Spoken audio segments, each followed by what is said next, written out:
दिव्या, ये क्या किया तुमने? राघव भैया की उतरी हुई हल्दी रीत को लगा दी।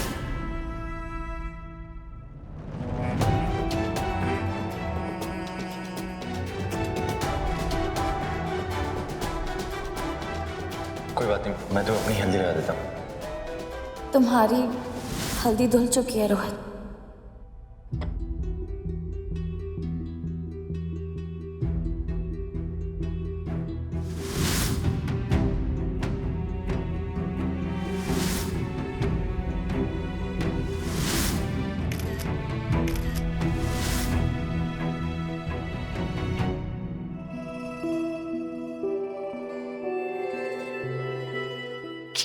कीर्ति।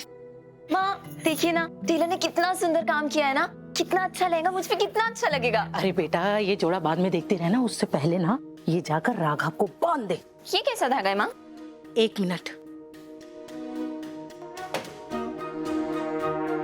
ये धागा खास मैंने एक बाबा से राघव के लिए बनवाया है। हाँ, इधर ये राघव के हाथ में बंधा रहेगा, उधर राघव तेरे प्यार में फंसा रहेगा। ओ माँ, आप कैसी कैसी बातें करती है ना, मुझे ना इसकी कोई जरूरत नहीं है। हा? मुझे राघव जी पर पूरा भरोसा है। क्या खाक भरोसा है? कल देखा नहीं था हल्दी पर क्या तमाशाबाजी चल रही थी इन लोगों की? पर आप मानते हो ना कि राघव जी की इसमें कोई गलती नहीं थी, और स्मिता ने तो खुद बोला था कि ये सब जो भी हुआ ना, वो उनकी बेवकूफी की वजह से हुआ था। स्मिता चाहे कुछ भी बोले, मुझे उससे कोई लेना देना नहीं। मुझे इतना पता है कि कल जो रीत को हल्दी लगी है ना, वो रोहित की नहीं, इस राघव की उतरी भी हल्दी चढ़ी है। माँ ऐसा मत बोलिए प्लीज। हाँ तो सुन, मैं तेरी माँ हूँ और तेरे ये हिलते डुलते लटकते भटकते अटकते रिश्ते में ना मुझे कोई भरोसा नहीं है। सुना तूने? इसीलिए मैं अपनी आंखें खुली रखती हूँ ताकि तुझे कल को कोई नुकसान ना हो। और पता नहीं क्यों मेरे दिलो दिमाग में ना ये एक शक की सुई हमेशा घूमती रहती है कि ये जो राघव है ना, ये आज भी उस रीत के प्यार में डूबा हुआ है। अरे बेटा, इसका कोई भरोसा नहीं है, ये कभी भी इस रिश्ते से इनकार कर देगा। अरे ये तेरी शादी के वक्त आखिरी मौके पे भी मना कर सकता है। ऐसा कुछ भी नहीं होगा, आप कुछ भी मत बोलिए। ऐसा नहीं होना चाहिए ना बेटा, इसीलिए तो कह रही हूँ, जाओ जाकर ये उसे बांध दे। बाबा जी ने मुझे बोला था कि इधर ये धागा उस लड़की के कलाई पे बंधा रहेगा और उधर वो लड़का आपकी लड़की से बंधा रहेगा। हमारा रिश्ता इतना कमजोर नहीं है माँ कि एक धागे को उसे जोड़ के रखना पड़े। हाँ तो शादीशुदा मर्द के पीछे भागोगी ना बेटा, तो ये सब तो करना ही पड़ेगा। बाकी तुम्हारी मर्जी, तुम्हें जो लगता है वो करो, मुझे क्या लेना देना। मैं तो फालतू में तुम्हारे बीच में बोलती हूँ। तुम तो खुद समझदार हो, अपने फैसले खुद ले सकते हो, तो ले लो ना।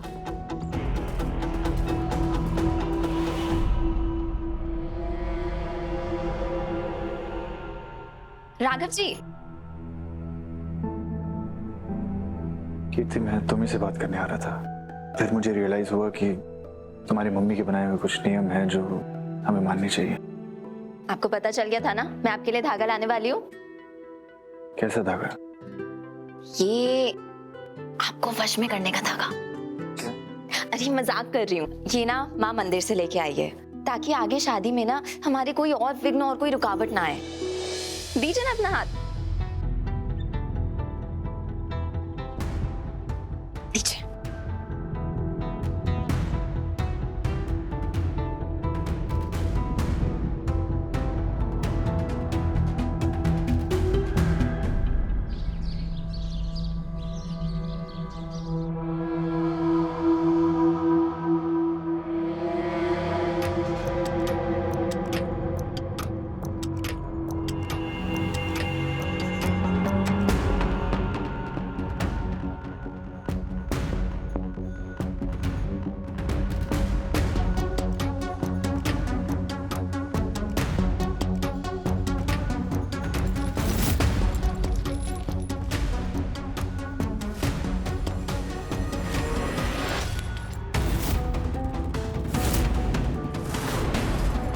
कहाँ जा रही हो स्मिता? वो भी अपना सामान लेकर?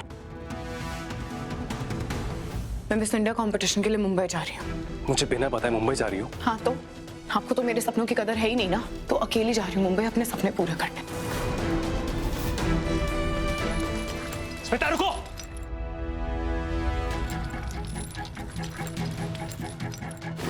तुम्हारी हिम्मत कैसे हुई? हाँ, ये मेरा घर है, कोई होटल नहीं। जहाँ जब मन किया आए, जब मन किया चले गए। प्रतीक आपका दिमाग खराब हो गया है क्या? क्या कर रहे हैं आप ये सब? कुछ भी कहने या करने से मैं रुकूंगी नहीं। और अब खड़े खड़े देखते रहिए कैसे जाती हूँ। ये क्या शोर शराबा लगा रखा है? क्या हो रहा है ये सब? तुम्हारा सामान है ये? कहाँ जा रही हो? शादी का घर है, इतने सारे काम पड़े हैं, अब तुम कहाँ जल्दी? जा रही हूँ इस घर से। अपनी जिंदगी बनाने इस नर्क से दूर। नर्क? अब मेरे साथ रहना तुम्हें नर्क लग रहा है? कौन सिखा तुम्हें ये सब? हाँ? कौन सिखाएगा? बच्ची नहीं हूं मैं जो किसी को सिखाने की जरूरत पड़े, ठीक है? किया ही क्या है आपने मेरे लिए? और है क्या आपके पास? हाँ, इतने बड़े बड़े वादे करके मुझसे शादी तो कर ली और लाकर फेंक दिया मुझे इस गरीबी में। देखो स्मिता, बात अगर पैसों की है तो मैं कोशिश कर रहा हूँ, मैं सब ठीक कर दूंगा। नहीं राघव भैया, मैं बिल्कुल नहीं चाहती आप मेरी किसी भी तरीके की कोई भी प्रॉब्लम सॉल्व करें। मैंने इस आदमी से शादी की थी ना, पर ये खुद तो मेरे लिए कुछ नहीं कर पाया। खुद आपके पैसों पे ऐश करता है और मुझे बोलता है मैं एडजस्ट कर लूं। अरे अगर मुझे गरीबी में ही रहना था तो मेरे माँ बाप का घर कम था क्या? इतना बड़ा कदम लिया उनके खिलाफ जाकर और मैं एडजस्ट कर लूं। देखो प्रतीक से शादी तुमने अपनी मर्जी से की थी, यहाँ आने का फैसला तुम्हारा है, बल्कि हमारी फैमिली ने तो तुम्हें सपोर्ट किया है। राघव भैया, आपका लेक्चर नहीं चाहिए मुझे इस वक्त। हाँ, हुई है मुझसे गलती, पर मुझे नहीं पता था कि उस गलती का अंजाम ये होगा। वैसे भी इस घर में किसी को मेरी कोई कदर नहीं है, और मैं उस इंसान के पास जा रही हूँ जिसको मेरी कदर भी हो और जो मुझे गरीबी में भी नहीं रखेगा।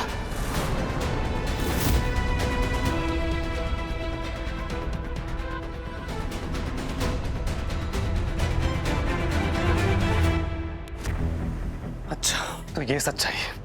तुम किसी और के लिए मुझे छोड़ रही हो? कितना गिरोगी तुम श्वेता? कितना ज्यादा? अच्छा, मैं गिरी हुई हूँ तो आप क्या हैं? जब अपनी बीवी को छोड़कर मेरे पीछे पीछे घूम रहे थे तब आप भी गिरे हुए थे ना? मुझसे झूठे वादे कर रहे थे तब आप सही थे। मुझे बीवी बनाकर तो ले आए इस घर में, लेकिन अपनी पहली बीवी को डाइवोर्स तक नहीं दे सके, इतनी हिम्मत भी नहीं है आप में। और आज की डेट में ना आपने एक नहीं दो औरतों को अपना गुलाम बना रखा है, ना घर का छोड़ा है ना घाट का। इतना बड़ा कदम तो ले लिया, पर जिम्मेदारी का बोझ उठाकर थोड़े से कदम नहीं चल पाए। बीच में हार मानकर बैठ गए, तो मैं क्यों हमेशा इसी डर में जीती रहूं कि कब आपकी पहली बीवी आकर मुझसे आपको छीन कर ले जाए। शादी ना एक पड़ाव था प्रतीक मेरे लिए, करियर नहीं था जिसे बनाने के लिए दिन रात मेहनत करती रहूं। और वापसी में क्या मिले मुझे? ना सुख ना चैन, सिर्फ एक निखट्टू पति।